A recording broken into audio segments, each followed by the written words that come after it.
Admiral Theron Valdis stood on the observation deck of the Eternal Vigilance, humanity's flagship sentinel that had guarded Earth's solar system for nearly 7 centuries. The massive viewing portal displayed the approaching Meridian fleet, 12 capital ships with angular, obsidian hulls that absorbed rather than reflected light.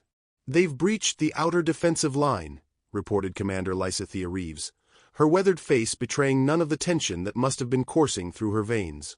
"Their declaration of war arrived 17 minutes ago." Theron nodded slowly, a peculiar smile spreading across his face. "Acknowledge receipt. Then open a direct channel to Fleet Admiral Chorus." The main view screen flickered, revealing the alien commander, a tall, slender being with pearlescent skin and 6 eyes arranged in a hexagonal pattern. The Meridian's voice translator hummed to life. "Admiral Valdis, you receive our declaration with amusement." The alien's tone suggested confusion beneath its formal delivery. "Fleet Admiral Chorus, I receive your declaration with perspective," Theron replied.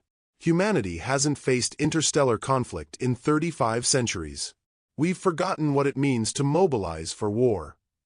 Chorus's upper eyes narrowed. "Then your species will remember through pain. The Meridian Imperium has conquered 12 civilizations.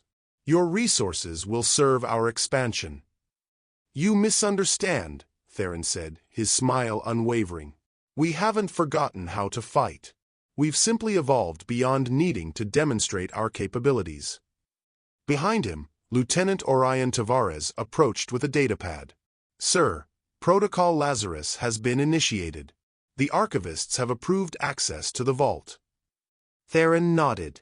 "Tell me, Admiral Chorus, have you ever wondered why humanity maintains only a token defensive fleet despite possessing colonies across 7 star systems?" "Your pacifism is your weakness," Chorus replied. "Your species has grown soft during your long peace." "Peace was never a weakness," Theron said quietly. "It was a choice. One we made after the collapse wars nearly extinguished our civilization. What you're witnessing isn't fear or resignation, it's recognition." Across the solar system, ancient facilities began powering up.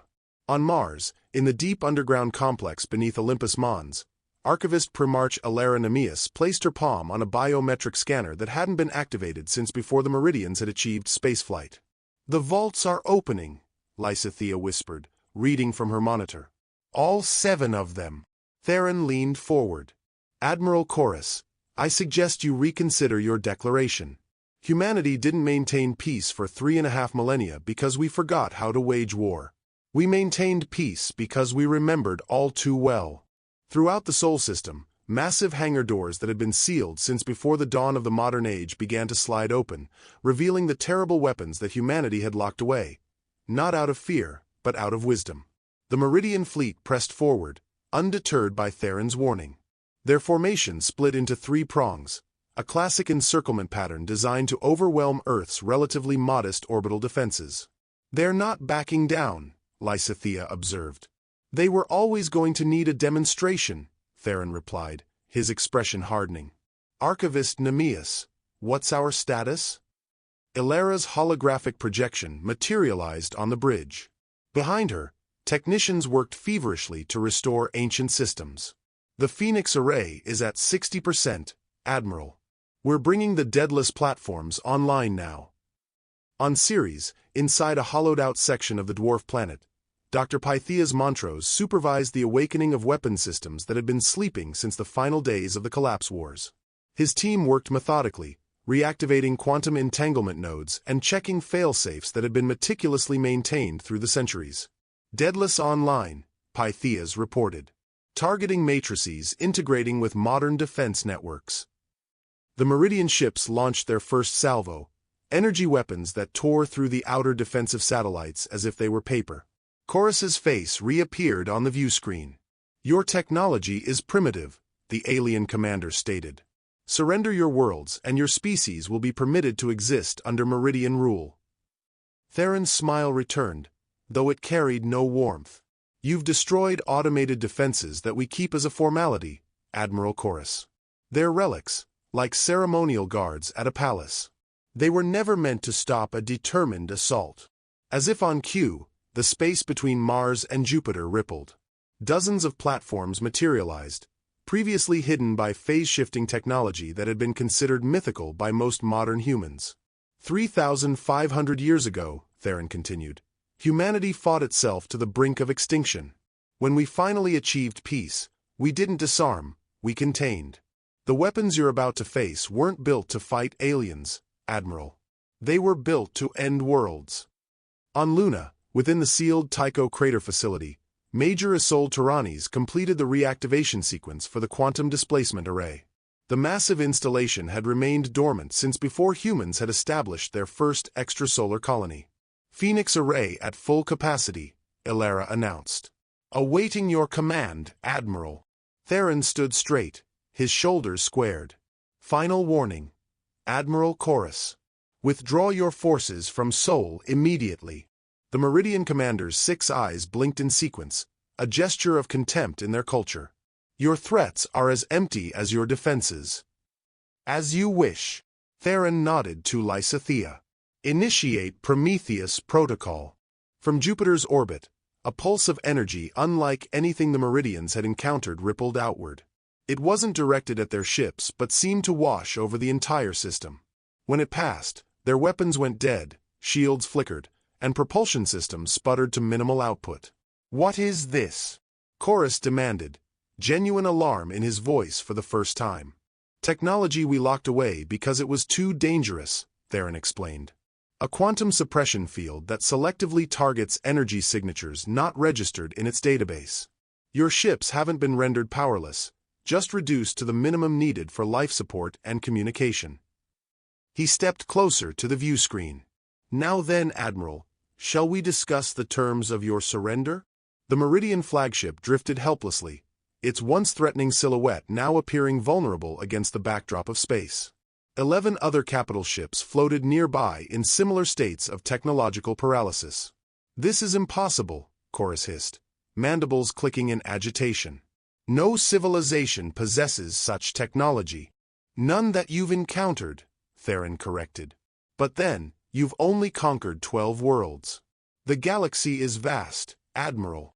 Aboard the Eternal Vigilance, tactical displays showed hundreds of smaller craft emerging from the deadless platforms. Autonomous drones that surrounded each Meridian vessel, maintaining precise formation. The suppression field is stable, reported Pytheas from Ceres. Their systems will remain in this state as long as necessary. Theron nodded. Admiral Chorus, I'm transmitting coordinates for a neutral location where we can meet to discuss the cessation of hostilities. The alien commander's posture had changed dramatically. Gone was the imperious conqueror, replaced by a being struggling to comprehend its sudden reversal of fortune. You could destroy us now, Chorus observed warily. Why offer negotiation? Because that's the point, Admiral, Theron replied. We didn't maintain peace for 35 centuries by destroying potential threats. We earned it by demonstrating that aggression against humanity is futile. Deep within Neptune's largest moon, Triton, Curator Hyperion Frost monitored the operation of the Mnemosyne Archive, the most comprehensive database of military technology in human history. For millennia, it had served as both repository and warning, cataloging the terrible innovations that had nearly destroyed humanity. Admiral, Hyperion called from his station, the Meridian ships are attempting to transmit distress signals to their home systems.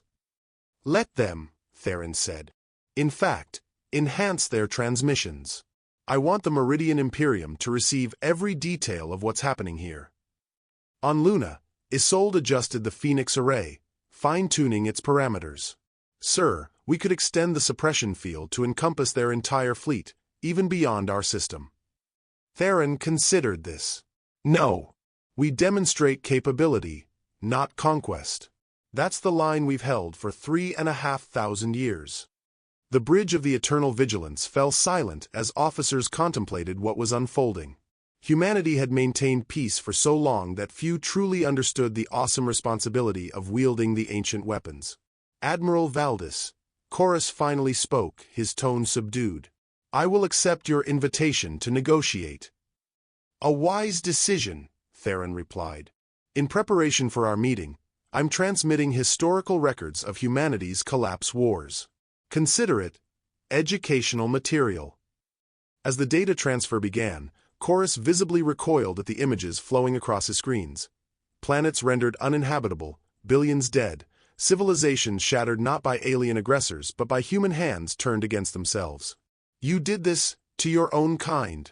the Meridian asked, horrified. "Yes," Theron answered simply. "And when we finally stopped, we locked away the worst of our weapons, hoping never to use them again. What you've witnessed today is merely our first line of defense, technologies we deemed safe enough to maintain." He stepped closer to the view screen, his expression grave. "The vaults contain much worse, Admiral. Things we pray will never again see use." The diplomatic vessel Concordia hovered at the designated coordinates in the space between Earth and Mars. Its design was distinctly ceremonial, a remnant from a time when humanity still conducted in-person negotiations with other spacefaring species. Inside its central conference chamber, Admiral Theron Valdis waited patiently as the Meridian shuttle docked.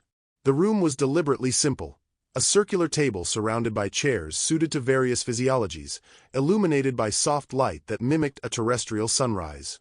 When Admiral Chorus entered, he was accompanied by 2 adjutants.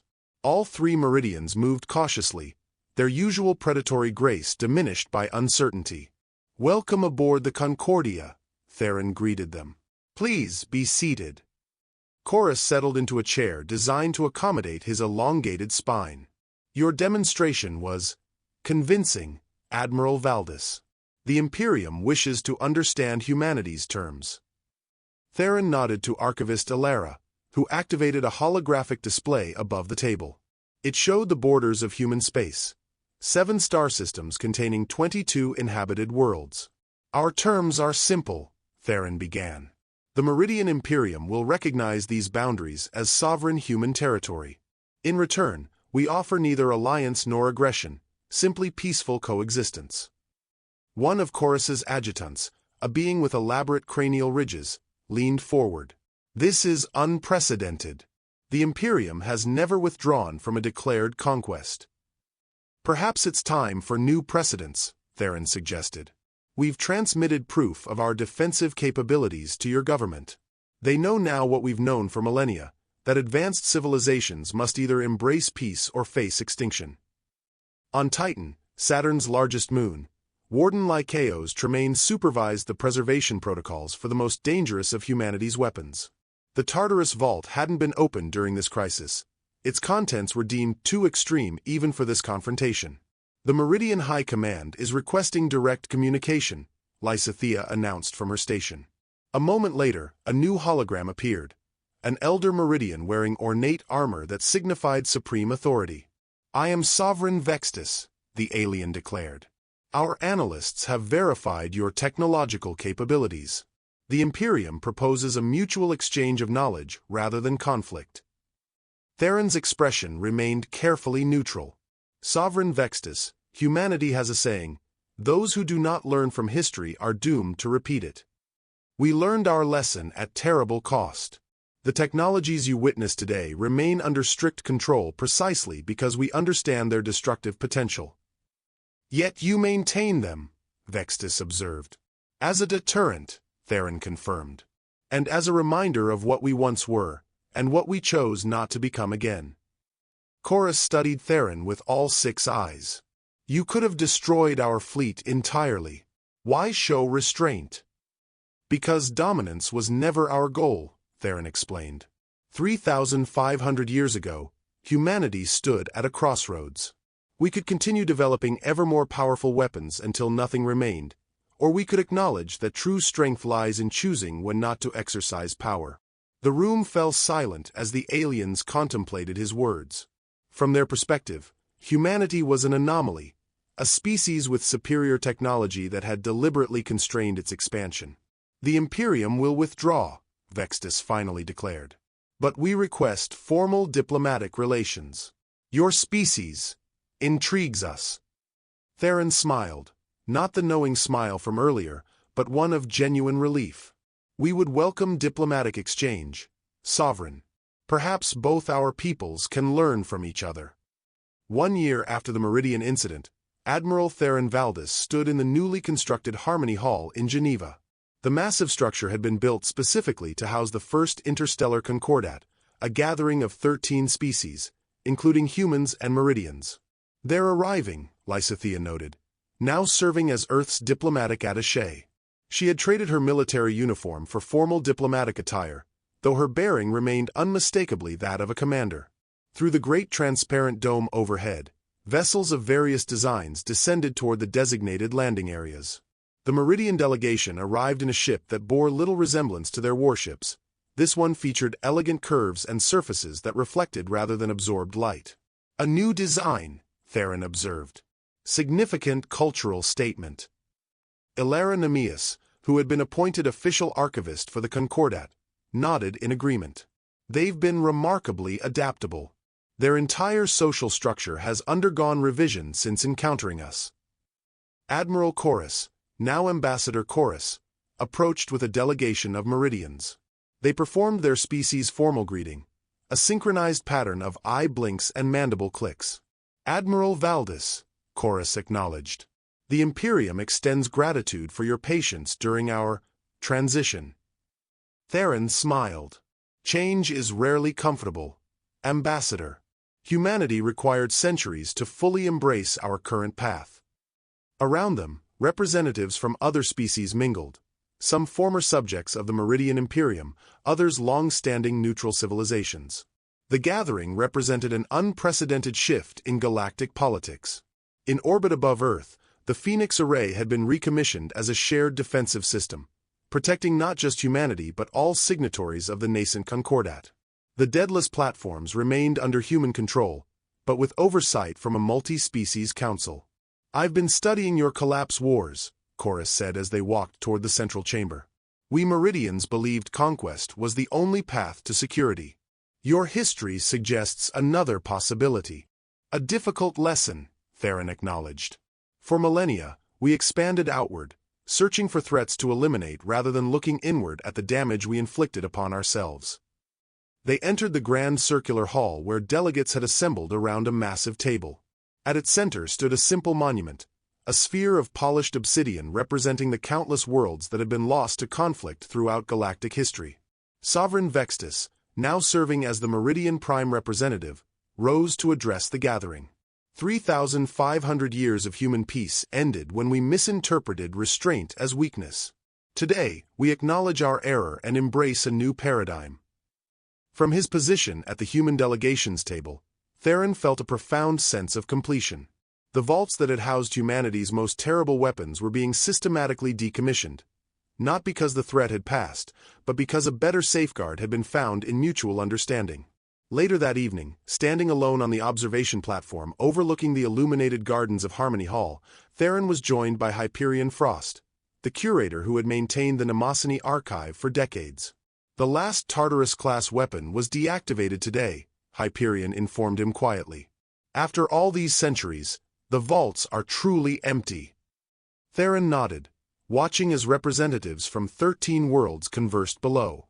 Our ancestors would be proud. They built those weapons hoping they would never be needed, and sealed them away as an act of faith in future generations. And when they were needed, Hyperion noted, you chose to demonstrate rather than destroy. That was always the point of our long peace, Theron replied. Not to forget war, but to remember that power without wisdom is merely destruction waiting to happen. He smiled as he watched a group of Meridian youth engaging with human children in a cultural exchange. They came expecting conquest and found cooperation instead. And humanity? Hyperion asked. Theron's gaze drifted upward to the stars, no longer a frontier to be conquered or defended, but a shared inheritance. We remembered who we truly are.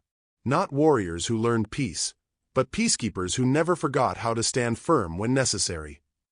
Across the galaxy, word spread of the Concordat and the species that had maintained 35 centuries of peace not through weakness, but through the wisdom to know when strength was best left undemonstrated. And throughout human space, people smiled, not in triumph, but in vindication of their long, patient vigil.